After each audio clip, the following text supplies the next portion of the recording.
this video could definitely see a lot of backlash, and I'm honestly not ready for it. In this video, I want to talk about how a Black Ops 2 remaster would not go as well as people think it would. People all over the COD community have been begging Call of Duty to finally remaster a COD game. We've heard rumors of Modern Warfare 3 being remastered. We thought we were going to see this new Xbox showcase in January. We obviously didn't. We saw some completely other game nobody cares about. But people think an MW3 remaster is coming this year due to the poor launch of Black Ops 7, due to the poor reception Black Ops 7 has seen. And it's brought that talk around of, why not just remaster Black Ops 2? Why not remaster these old COD games and give us what the fans want? And here's the issue. A remaster wouldn't go as well as people think it would. It wouldn't hold up as long as a new COD would. And I have a few examples of nostalgia not really working as well as people intended it to, or really holding up to what people were expecting. My best example from a non-game source is Spider-Man No Way Home. If you don't know what Spider-Man No Way Home was, somehow, basically all three live-action Spider-Man that we've seen in the last 20 years all came back and reunited in Spider-Man No Way Home. It created this amazing third act of Tom Holland's final movie in his first trilogy, and it truly created a phenomenon. This was our first true success of seeing nostalgia really carry a movie or carry a piece of media to to a mass scale. Spider-Man No Way Home almost became the biggest movie ever. It was all because we saw Tobey Maguire and Andrew Garfield put on the red and blue spandex once again. I see it all the time on Twitter and TikTok and all that stuff. When people go and watch Spider-Man No Way Home again, while they used to rank it as their number one favorite MCU movie, they don't rank it as high anymore. It's because seeing the three Spider-Men live on screen really only hit that hard that first few times of viewing. But after you see it, you realize that thing was carrying that movie to the extreme. I mean, there's some instances where they were banking on you just being excited to see those two other Spider-Men again. And that's why you've been seeing the MCU turn into this, cameo fest, basically. While people are expecting Doomsday to be horrible, a lot of people are expecting it to be great because they're seeing their favorite X-Men return.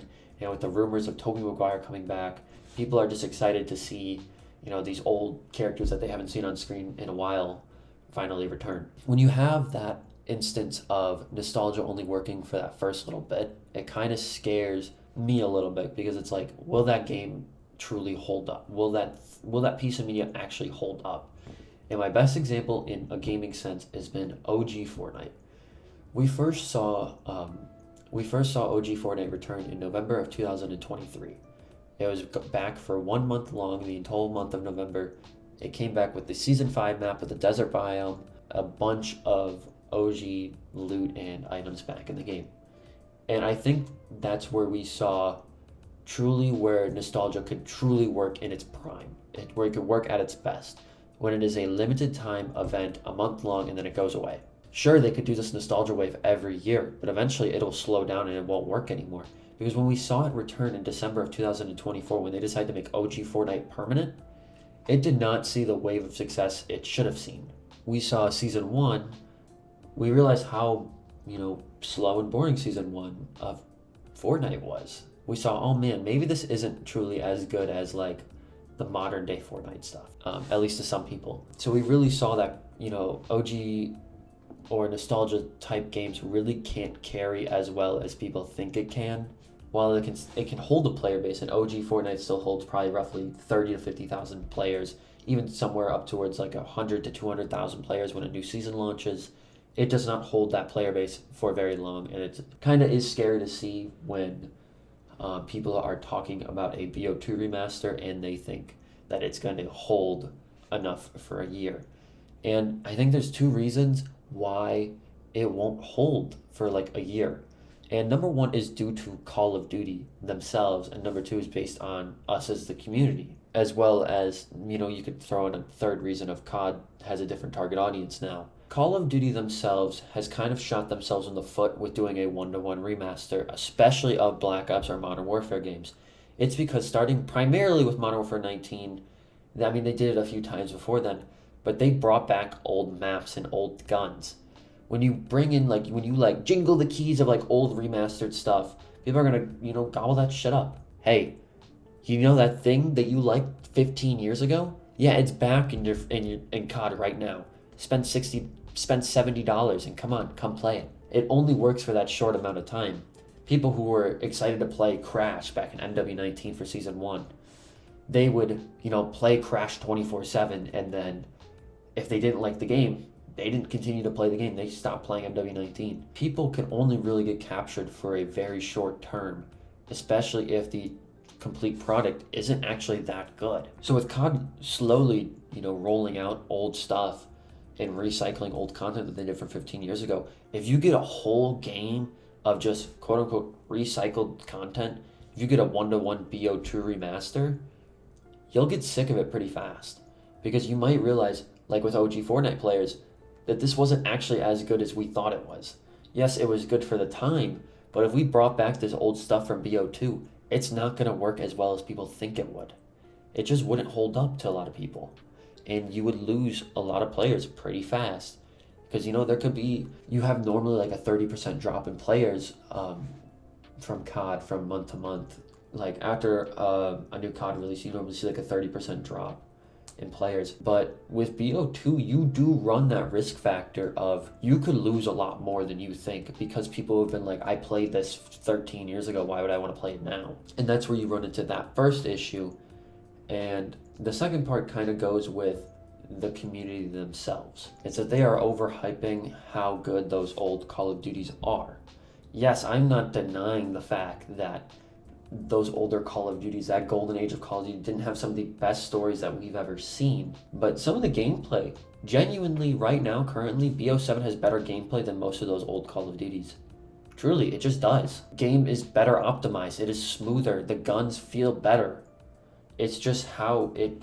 We don't talk about Modern Warfare 2. It's Bruno. We don't talk about them. I just feel like modern Call of Duties are better optimized. Yes, yes, you could, in theory, throw those better optimizations in from modern Call of Duties and throw them into that BO2 remaster, which then people would complain that it isn't a faithful 1-to-1 recreation, and then people would just get mad and it would just be a whole thing. So you run into that risk of, do you do a 1-to-1 recreation for the community? You give them that, people go, this gets old fast, they throw it in the trash, they forget about it, they go play BO7 again, or Modern Warfare 4. Or do you do a 1-to-1 recreation, but then you add on additional content as the year goes on to keep people engaged? But then you run into the issue of people going, this isn't a 1-to-1 recreation, this isn't what I paid my $70 for, this isn't what I paid my amount of money to go for. And then you run into that third option of, do you truly pay $70 premium title cost to get a faithful 1-to-1 recreation remaster? I don't think you do. I don't think if you do a bi-yearly, COD remaster with new COD release, which is what people have been talking about, and I don't think is a good idea. Do you charge $40 for that remaster, and then you do that free content drop, or do you do like DLC packs again? I don't know what you do about that. Sorry, I was quickly editing this video, and I wanted to throw in this last point for the community-based sentiment. If you do remasters every other year, or however you do them, at what point is the community going to start calling you lazy for just remastering old content or rehashing old content? You run into an issue where people just call you lazy. They call a AAA studio lazy. They go, this is not what a AAA studio should be doing. They should not be remastering old content and recycling content. They should be innovating and adapting, which I think that's what would happen after 3 remasters every other year. But anyways, I just wanted to throw this part in there. But anyways, next point. I just think you run into that issue with the community, is that the community is so bipolar and so split in every which direction. If you don't know what I'm talking about with bipolar, please go check out my other video where I talk about Call of Duty's most bipolar community ever. But I can quickly summarize it. Basically, the community keeps flip-flopping on ideas, and people, if they did a new COD 1 year, and then the next year they do a COD remaster, and then a new COD the next year after, and just repeat that cycle over and over again, people will get old of it fast, because like, oh man, here comes recycled BO1 again, or here comes Modern Warfare 3 again. Oh man, how excited am I to play a COD I didn't like 10 years ago? Now I gotta play it again. And people just complain about it being recycled. And I don't think that's the best plan of attack for Call of Duty for what they need to do going forward. I think my idea to save Call of Duty is you do a 2-year development cycle. You do COD, you do Modern Warfare 4, you do it for 2 years. It gives time for that next developer to actually create a full $70 premium title.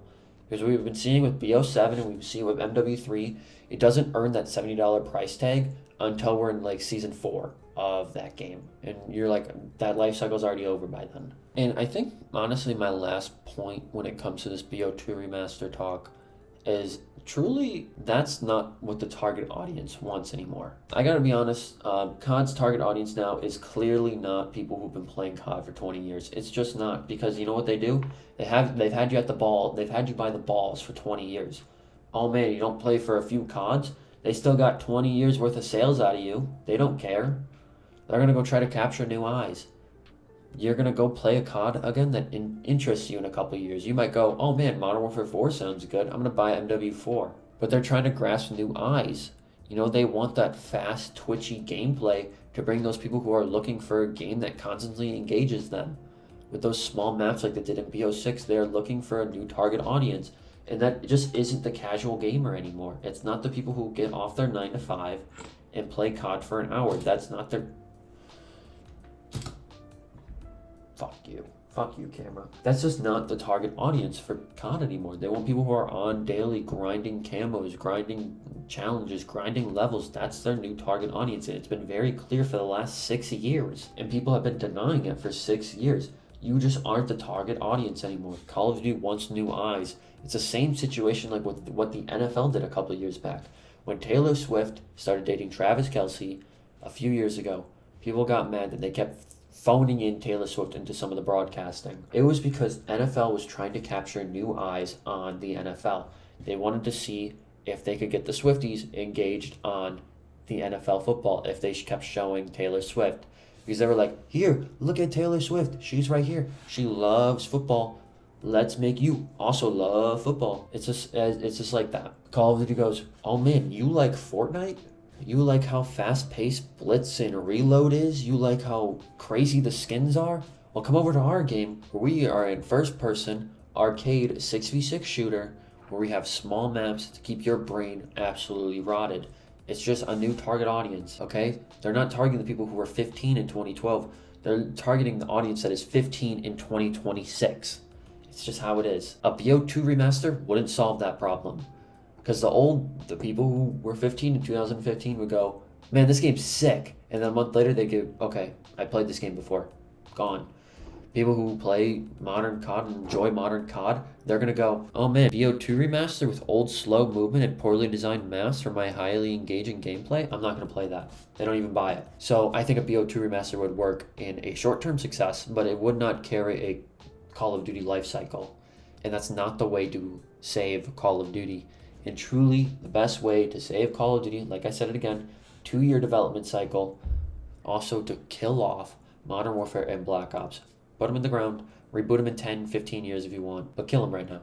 I say do Modern Warfare 4, do Modern Warfare 5 if you need another game to close off the story. Either end Black Ops games right now, finish it with the Black Ops 7 post-game story, or you could technically create a Black Ops 8, even though that would be like the worst decision to do, and just wrap up all the loose ends from the 80s and the 90s to the futuristic. You could tie up all the loose ends if you really wanted to with Black Ops 8. You need to kill off Call of Duty Black Ops by at least Black Ops 8, if not 7. You need to kill off Modern Warfare by 4, if not 5. But anyways, I think that's going to cut it for today's video. I know it's been a long time since I've been in front of a camera. It's probably been over 3 months now. Truly, just went through some bad stuff. Life got in the way. I'm not saying that I'm doing any better, but I'm not saying I'm doing any worse. So, anyways, I hope you enjoyed today's video, and I hope to catch you in the next one.